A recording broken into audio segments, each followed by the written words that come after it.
नमस्कार साथियों, स्वागत मीमांसा के साथ हिंदी व्याकरण का टॉपिक नंबर 3 विशेषण आज हम आपके सामने लेकर आए हैं। पूर्ण रूप से इस टॉपिक को कवर करेंगे। इसके पहले हम पदबंध को कवर कर चुके हैं और सर्वनाम को कवर कर चुके हैं। सभी तरह की प्रतियोगी परीक्षाओं के लिए हमारे वीडियो बहुत इम्पोर्टेंट है। तो चलिए पूरे कोर्स के साथ में भाग 3 विशेषण स्टार्ट करते हैं। चलिए समझते हैं कि सबसे पहले विशेषण शब्द का अर्थ क्या होता है। विशेषण का अर्थ होता है विशेषता उत्पन्न करने वाला, विशेषता उत्पन्न करने वाला, विशेषता उत्पन्न करने वाला। देखिए वीडियो जो है ये हमारे अच्छे वीडियो हैं, थोड़े से लंबे चलेंगे, 30-40 मिनट तक हो सकते हैं, पर हम इनमें सारी चीज़ें कवर करवाएंगे आपको। ओके, तो विशेषता उत्पन्न करने वाला या इसी को हम कह सकते हैं विशेषक। विशेषक भी कह सकते हैं। क्या कह सकते हैं? विशेषक भी शब्द का यूज़ भी इसके लिए अपन कर सकते हैं। और इसकी जो विख्यात परिभाषा है वो क्या है कि संज्ञा और सर्वनाम की विशेषता में क्या क्या आ जाते हैं? उसके गुण भी आ सकते हैं, प्लस उसके दोष आ सकते हैं। गुण दोष उसकी संख्या आ सकती है, संख्या हो गई, उसका रंग हो गया, ये सभी आकार हो गया, ये सभी जो उसके जो गुण या दोष हैं वो सभी शब्दों को हम क्या कहते हैं? विशेषण कहते हैं। तो यहाँ पर हमने 2 बातें सीखी है कि विशेषण का अर्थ होता है विशेषता उत्पन्न करने वाला या विशेषक भी कह सकते हैं, और संज्ञा या सर्वनाम के विशेषता में क्या बात करते हैं? गुण की, दोष की, रंग की, आकार की, ये सब क्या कहलाएगी? विशेषता कहलाएगी या विशेषण कहलाएगा। जैसे अपन बात करते हैं कड़वा फल, ठीक है, तो इसमें क्या हो रहा है यहाँ पे? ये तो क्या हो गया? ये तो संज्ञा है, ठीक है, और इसकी क्या बता रहा है? विशेषता बता रहा है कि वो कैसी है, ये ऐसी है। तो यहाँ पे किसका उत्तर मिल रहा है? कैसा का उत्तर मिल रहा है। इस कारण यहाँ पे ये क्या कहलाएगा? विशेषण। कड़वा क्या कहलाएगा? विशेषण। अब ये एक वर्ड तो हमने पढ़ा विशेषण, दूसरा वर्ड हम यहाँ पे पढ़ने वाले हैं, उसका नाम है विशेष्य। एक वर्ड हमारे सामने आता है विशेष्य, यानी इसमें कड़वा फल में विशेषता तो बता दिया आपने, ठीक है, विशेषण शब्द तो बता दिया, पर किसके बारे में बात कर रहे हैं? ये हम संज्ञा की बात कर रहे हैं या फल की बात कर रहे हैं, तो इसको हम क्या कहेंगे? इसको हम कहेंगे विशेष्य। यानी विशेषण शब्द जिस शब्द की विशेषता बताता है उसे हम क्या कहते हैं? विशेष्य कहते हैं। यानी विशेषण शब्द जो होता है, विशेषण शब्द जिस शब्द की विशेषता बताता है, जिस शब्द की विशेषता बताए उसे हम क्या कहते हैं? उसे हम कहते हैं विशेष्य। उसे हमने विशेष्य कहा, ठीक है। जैसे यहाँ पे बात करते हैं अपन काली गाय, तो यहाँ पे क्या हो रहा है? काली तो हो गया विशेषण, और किसके बारे में बात कर रहे हैं? हम गाय के बारे में बात करें तो गाय हो जाएगा हमारा विशेष्य, ठीक है। तो यहाँ तक हमने 2 शब्दों की बात की। चलिए आगे बात करते हैं। और इसके बाद एक वर्ड आता है उद्देश्य। एक वर्ड की हम बात कर रहे हैं उद्देश्य, या अपन इसी को कह सकते हैं विशेष्य विशेषण। विशेष्य विशेषण, ठीक है। और एक वर्ड आगे आएगा हमारा विधेय विशेषण। क्या आएगा? विधेय विशेषण। विधेय विशेषण, ठीक है। अब इसमें ज़्यादा उलझने वाली बात नहीं है। देखिए हम सीधा आपको समझा देते हैं। जैसे मान लो सेंटेंस आता है, यह गाय सुंदर है, ठीक है। और मान लो अगर ये आता है, यह सुंदर गाय है, ठीक है। अब यहाँ पे ध्यान रखिएगा कि जो विशेष शब्द के आगे आ जाए ना, तो उसको तो हम कहेंगे, क्या कहेंगे? इसको तो हम कहेंगे उद्देश्य। क्या कहेंगे? उद्देश्य विशेषण। और विधेय विशेषण में क्या आएगा? जो विशेषता है वो उसके क्या आ जाएगी? जस्ट पीछे आ जाएगी, ठीक है। ये आप ध्यान रखिएगा। सिंपल सा अंतर है, बहुत इजी वे में हमने आपको बता दिया है कि जहाँ पर विशेष शब्द के पीछे अगर उसकी विशेषता बताई जाए तो वो तो हो जाएगा विधेय विशेषण, और जहाँ पर विशेष शब्द के आगे उसकी विशेषता बताई जाए तो उसे हम कहेंगे उद्देश्य या विशेष्य विशेषण। ठीक है, तो यहाँ पे हमने इस वर्ड, दो वर्ड की ओर बात की। इसके बाद हम एक वर्ड की ओर बात करते हैं जिसका नाम है प्रविशेषण। प्रविशेषण, प्रविशेषण, प्रविशेषण का मतलब होता है विशेषण की भी विशेषता बताने वाले शब्दों को प्रविशेषण कहते हैं। यानी कि जो विशेषण शब्द जो आएगा, विशेषण की भी विशेषता, विशेषण की विशेषता, विशेषण की विशेषता जो शब्द बता देंगे उसे हम क्या कहेंगे, प्रविशेषण कहेंगे। जैसे मान लो यहाँ पर यह गाय, जैसे कि मान लो यहाँ पे कहेंगे यह अधिक सुंदर गाय है, मान लो इसको यहाँ पे अपन अधिक अगर जोड़ देते हैं, अधिक, तो यहाँ पे क्या हो रहा है, देखिए विशेषता तो ये बता दी इसने सुंदर, पर इसकी भी ये और ज़्यादा बता रहा है कि अधिक, तो अधिक शब्द क्या कहलाएगा, अधिक शब्द हमारा कहलाएगा प्रविशेषण। यानी विशेषण शब्द की भी विशेषता बताने वाले शब्दों को हम प्रविशेषण के नाम से जानते हैं। तो यहाँ तक दोस्तों हमने 4-5 शब्दों की बात की। अब हम आगे बात करते हैं विशेषण के भेद। किसकी बात करते हैं, विशेषण के भेद, विशेषण के भेद। विशेषण के भेदों को याद रखने के लिए हमें ये वर्ड ध्यान रखना पड़ेगा, विचार। वि यानी विशेषण और चार यानी चार भेद। तो विशेषण के कितने भेद होते हैं, 4 भेद होते हैं। विशेषण के 4 भेद होते हैं। कौन कौन से होते हैं, सबसे पहले हम पढ़ते हैं गुणवाचक। गुणवाचक, सबसे पहला होता है गुणवाचक। सेकंड नंबर पे कौन सा होता है, सेकंड नंबर पे होता है परिमाणवाचक। परिमाण, परिमाणवाचक। ओके, थर्ड नंबर की बात करें, थर्ड नंबर पे क्या होता है, संख्यावाचक। संख्यावाचक। और 4 नंबर पे अगर बात करें तो 4 नंबर पे होता है सार्वनामिक। सार्वनामिक या सार्वनामिक के ही 2 नाम और है, इसको संकेतवाचक भी कहते हैं, ध्यान रखिएगा। इसको क्या कहते हैं, संकेतवाचक। और इसी को संकेतवाचक के अलावा इसको निर्देशवाचक भी कहते हैं, निर्देशवाचक।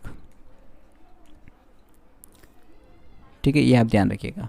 चलिए अब इनके बारे में पढ़ते हैं कि ये क्या होते हैं। गुणवाचक। गुणवाचक क्या होता है, ये गुण या दोष की बात करता है। पॉजिटिव प्लस नेगेटिव दोनों हो सकते हैं। यानी कि संज्ञा या सर्वनाम के किसी भी प्रकार के गुण संबंधी विशेषता बताने वाले को हम गुणवाचक कहते हैं। इसमें केवल अच्छा ही नहीं जबकि दोष भी आते हैं। यानी कि पॉजिटिव बात भी आएगी, गुण भी बताए जाएंगे और दोष भी बताए जाएंगे, दोनों ही बातें इसमें आएगी। राम अच्छा है ये भी गुणवाचक है, राम बुरा है ये भी गुणवाचक है। ठीक है, इसमें हम गुण दोष की बात करते हैं, प्लस इसमें आकार की बात करते हैं। आकार की बात भी इसमें की जाएगी कि लंबा है, चौड़ा है, छोटा है, बड़ा है, तिकोना है, चौकोर है, सभी इसमें बात की जाएगी। रंग की बात भी इसमें की जाएगी, कैसा है, काला है, पीला है, नीला है, लाल है, ये सब रंग की बात की जाएगी। स्वाद की बात भी इसमें की जाएगी, कड़वा है, मीठा है, मधुर है, नमकीन है, कसेला है। ठीक है, स्पर्श की बात भी इसमें की जाएगी, स्पर्श की बात भी होगी, खुरदरा है कि नरम है, कोमल है, स्निग्ध है, चिकना है। दिशा की बात भी इसमें की जाएगी, दिशा में कैसे, जैसे पूर्वी, पश्चिमी, उत्तरी, दक्षिणी, पश्चिमोत्तरी, ये सब। गंध की बात भी इसमें की जाएगी। अवस्था की बात भी इसमें होती है, अवस्थाएं भी इसमें आएगी। बूढ़ा है, युवा है, अधेड़ है, प्रौढ़ है। ठीक है, दशा की यानी सिचुएशन, कंडीशन की बात भी इसमें आएगी। पुराना, नया, स्वस्थ, बीमार, फटा हुआ, काल, टाइम, काल की बात भी इसमें आएगी। प्राचीन है, आधुनिक है, ताज़ा है, बासी है। ठीक है, और स्थान की बात भी इसमें आएगी कि वो कैसा है, भारतीय है, बनारसी है, देसी है, विदेशी है, कैसा है। तो कैसा कैसा कैसा कैसा इजिकल टू गुणवाचक। तो हमें क्या ध्यान रखना है, कैसा, कैसा इजिकल टू गुणवाचक। चलिए आगे चलते हैं। परिमाण। परिमाण देखिए, इसमें क्या होता है, मात्रा का बोध होता है। ये 2 तरह के होते हैं, एक तो होता है निश्चित, ठीक है, और एक होता है अनिश्चित। परिमाण 2 तरह के होंगे। ठीक है, एक कौन सा होता है, अनिश्चित, निश्चित और अनिश्चित। ठीक है, परिमाण का मतलब क्या होता है, मात्रा या तोल, माप तोल की जो इकाई होती है ना वो परिमाण में आएगी। किलो हो गया, पाव हो गया, लीटर हो गया। ठीक है, अब यहाँ पे निश्चित में तो क्या आ सकता है, जैसे 2 लीटर, 2 लीटर हो गया, ठीक है, 2 टन हो गया, ठीक है। तो जहाँ पर फिक्स बात हो जाएगी 1 किलो मिठाई, 1 किलो मिठाई, तो ये सब क्या हो गई, निश्चित परिमाणवाचक इकाई। अनिश्चित में क्या आएगा, अनिश्चितता का बोध होगा, पर वो भी मात्रा में आएगी। जैसे थोड़ा पानी, थोड़ा बोध लग जाएगा यहाँ पे, थोड़ा पानी, ठीक है। पर्याप्त घी, पर्याप्त घी, उसके बाद बहुत चावल, बहुत चावल। तो इस तरह की परिमाणवाचक यानी मात्रा संबंधी, जो मात्रा तोल संबंधी जो चीज़ें हैं वो सब किस में जाएगी, आपके परिमाणवाचक में जाएगी। तो यहाँ तक 2 चीज़ें कंप्लीट हो चुकी है हमारी, गुणवाचक और परिमाणवाचक। परिमाण में कितना, पर वो कितना किस में, मात्रा में। ओके। संख्यावाचक, संख्यावाचक भी 2 तरह के होंगे आपके सामने, एक तो होगा निश्चित, निश्चित, और एक होगा आपके सामने अनिश्चित, अनिश्चित। वही हम, निश्चित यानी क्या होता है, फिक्स, और अनिश्चित यानी नॉट फिक्स। निश्चित और अनिश्चित। निश्चित में कौन सी आ सकती है, 1, 2 लड़के, 3 लड़के, 4 लड़के, 5 लड़के, 6 लड़के। और अनिश्चित में कौन सी आ सकती है, कुछ लड़के, कुछ केले, कुछ मकान। तो इस तरह के यहाँ पे ये आपको ध्यान रखना है, फिक्स और नॉट फिक्स। अब देखिए, इसमें और इसमें अंतर बता रहा हूँ मैं, इसमें और इसमें, इन दोनों में अंतर बता रहा हूँ। इन दोनों में अंतर की बात करते हैं, परिमाण और संख्या में अंतर। यहाँ पे बात करेंगे परिमाण और संख्या में अंतर, संख्या में अंतर।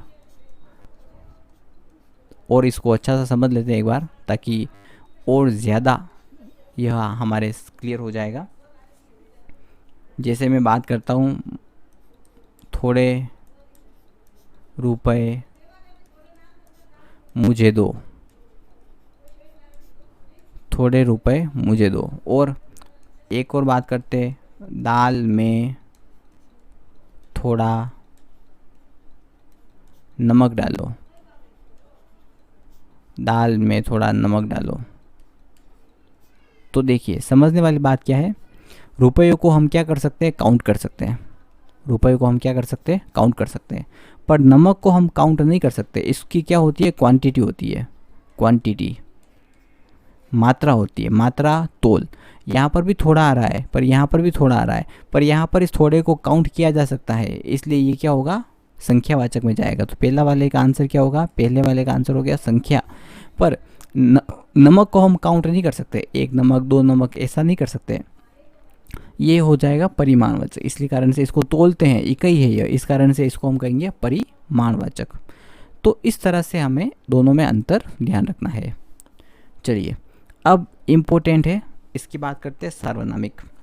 सार्वनामिक क्या होते हैं, ये जो सर्वनाम होते हैं, जो सर्वनाम विशेषण के रूप में प्रयुक्त होते हैं, उन्हें हम सार्वनामिक कहते हैं। जैसे इसको हम ऐसे समझे कि यहाँ पे क्या होता है, संज्ञा शब्द के आगे सर्वनाम आता है। सिंपल वे में बात करते हैं कि संज्ञा शब्द के पहले, संज्ञा शब्द के पहले सर्वनाम, सर्वनाम शब्द, सर्वनाम शब्द, ठीक है। तो यहाँ पर जैसे कि मेरी कलम, जैसे मैं बात करूँ यहाँ पे मेरी, मेरी कलम, तो कलम यहाँ पे क्या है, संज्ञा है, और मेरी क्या हो रहा है, यहाँ पे सर्वनाम है। तो यहाँ पे इस संज्ञा शब्द की क्या बता रहा है, सर्वनाम, विशेषता बता रहा है। कुल मिलाकर जहाँ पर सर्वनाम विशेषण का काम करता है, उसे हम सार्वनामिक विशेषण कहते हैं।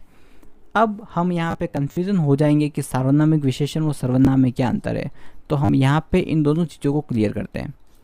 सार्वनामिक, सार्वनामिक और एक तरफ लिखते हैं सर्वनाम, कि सार्वनामिक और सर्वनाम में क्या डिफरेंस है।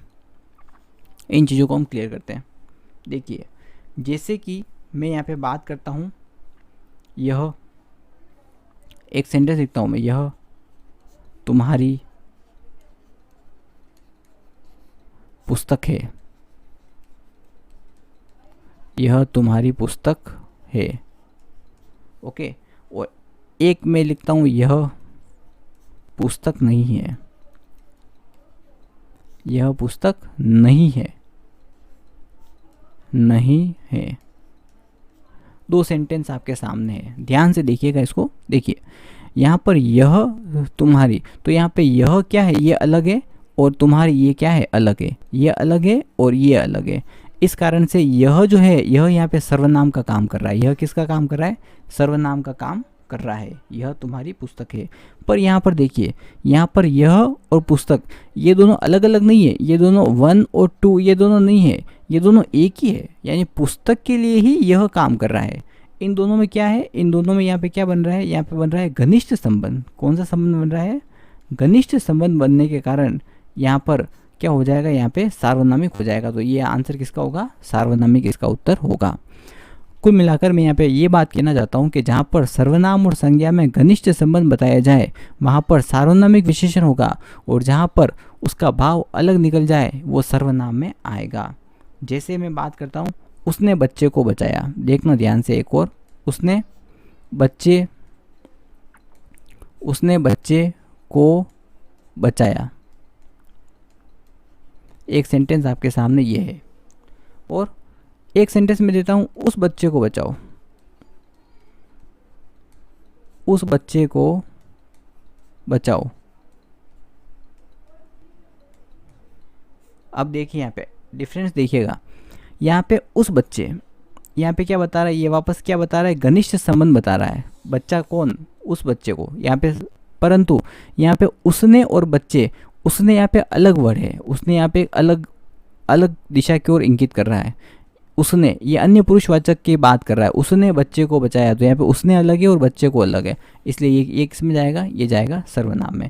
यानी कि बच्चे की विशेषता यहाँ पे बताई जा रही है, उस बच्चे को, किसको, उस बच्चे को। ठीक है, यहाँ पे संज्ञा शब्द और सर्वनाम उसके आगे आके उसकी विशेषता बता रहा है, पर यहाँ पे उसने बच्चे को बचाया, तो उसने अलग है और बच्चा अलग है।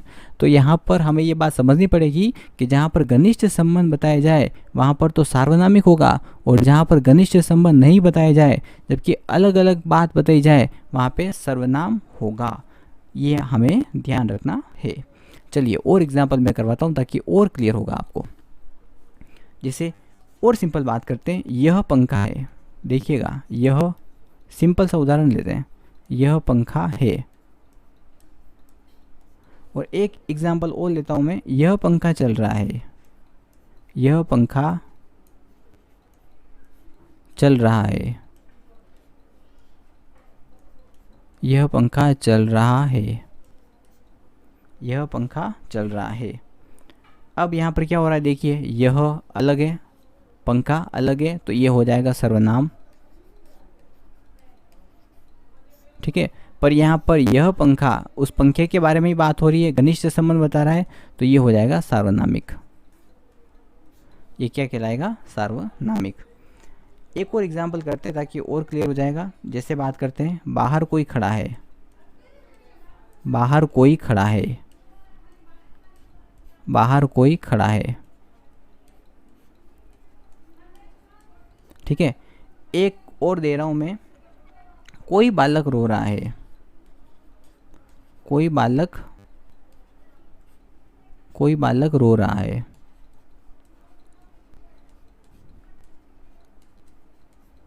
कोई बालक रो रहा है, तो यहाँ पे बाहर कोई खड़ा है, कोई सिंगल आ गया वापस यहाँ पे, इसलिए ये कहलाएगा सर्वनाम। जबकि इसमें क्या हो रहा है, कोई बालक, बालक और कोई में क्या बता रहा है, यहाँ पे आपस में घनिष्ठ संबंध बता रहा है, इस कारण से इसका आंसर हो जाएगा सार्वनामिक। तो ये अंतर हमें ध्यान रखना है। इतना अंतर हमने आपको क्लियर करवा चुके हैं। तो अब मुझे नहीं लगता कि आपको इन चारों विशेषण में कोई डिफरेंस होगा, यानी कि कोई कन्फ्यूज़न हो रहा होगा। एक बार वापस क्लियर कर लेते हैं। विचार, विचार यानी क्या होता है, विशेषण के 4 पेज। गुण, संख्या, शॉर्ट में भी याद कर सकते हैं आप इसको, गुण, संख्या, परिसार्व, गुण, संख्या, परिसार्व। कैसा, कितना, कितना में कौन सा वाला, काउंटिंग वाला, काउंट। ठीक है, परिमाण में भी कितना, पर कौन सा वाला, क्वांटिटी वाला। और सार्व यानी संज्ञा के आगे सर्वनाम, संज्ञा के आगे सर्वनाम। ये हो गए विशेषण के 4 भेद। अब हम बात करते हैं अवस्थाएं। विशेषण की अवस्थाएं कितनी होती है? अवस्था, विशेषण की अवस्था कितनी होती है? विशेषण की अवस्था 3 होती है। 3 होती है, मतलब कि कुल मिलाकर हम बात कह सकते हैं कि अवस्था होती क्या है।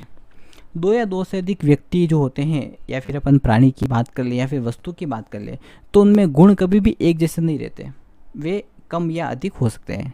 ये तो सामान्य सी बात है। ऐसे में क्या होता है कि ऐसे में फिर उसमें तुलना की स्थितियाँ उत्पन्न हो जाती है। ठीक है, गुण उनमें एक जैसे है नहीं, सबके गुण अलग अलग है, तो हम क्या करेंगे, फिर उनमें तुलना करेंगे। और तुलनात्मक शब्दों के लिए फिर हम अवस्था शब्द का यूज़ करते हैं। और तुलनात्मक विशेषता प्रकट करने के लिए हम क्या लगाते हैं, फिर हम लगाते हैं से कम लगाते हैं, से कम लगाते हैं, या फिर हम से अधिक शब्द का उपयोग करते हैं। ये तुलनात्मक शब्द है। या से बढ़कर इसका यूज़ करते हैं, या फिर सर्वाधिक न्यून का उपयोग करते हैं। सर्वाधिक न्यून, इन शब्दों का उपयोग हम यहाँ पे करते हैं। तो इस तरह से अवस्थाएं 3 तरह की होती है। पहली होती है मूलावस्था, यानी कि जो मेन वर्ड है वो मेन वर्ड उसकी मूल अवस्था है, वो जैसे सुंदर है तो ये सुंदर हो गया। उसके बाद हम बात करते हैं उत्तरावस्था। उत्तरावस्था में क्या होता है, तर आता है एक से बढ़कर, तो सुंदरतर। और उत्तमावस्था, उत्तमावस्था में क्या आता है, तम आता है, तो अपन बात करते हैं सुंदरतम, सबसे बेस्ट। तो सबसे जो सर्वश्रेष्ठ है वो तो आ जाएगा उत्तमावस्था में, उससे कम वो आ जाएगा उत्तरावस्था में, और सबसे जो मेन ही है केवल, तो वो आ जाएगा मूलावस्था में। मतलब जब एक ही व्यक्ति या वस्तु की विशेषता प्रकट की जा रही हो जिसमें तुलना नहीं होती है, वो तो हो गया मूलावस्था। पर जहाँ पे तुलना होती है वो क्या होगा, उत्तरावस्था। और जहाँ पे सबके साथ तुलना होती है वो हो गया उत्तमावस्था। यानी कि 2 के बीच में तुलना होगी तो वो तो उत्तरावस्था कहलाएगा, और सबके साथ में तुलना होगी तो वो उत्तमावस्था कहलाएगा। तो इस तरह से विशेषण शब्द जो है वो विशेषण आपके सामने पूरे होते हैं। धन्यवाद। वीडियो अच्छा लगा हो तो लाइक करिए और चैनल को सब्सक्राइब करें। Thank you very much.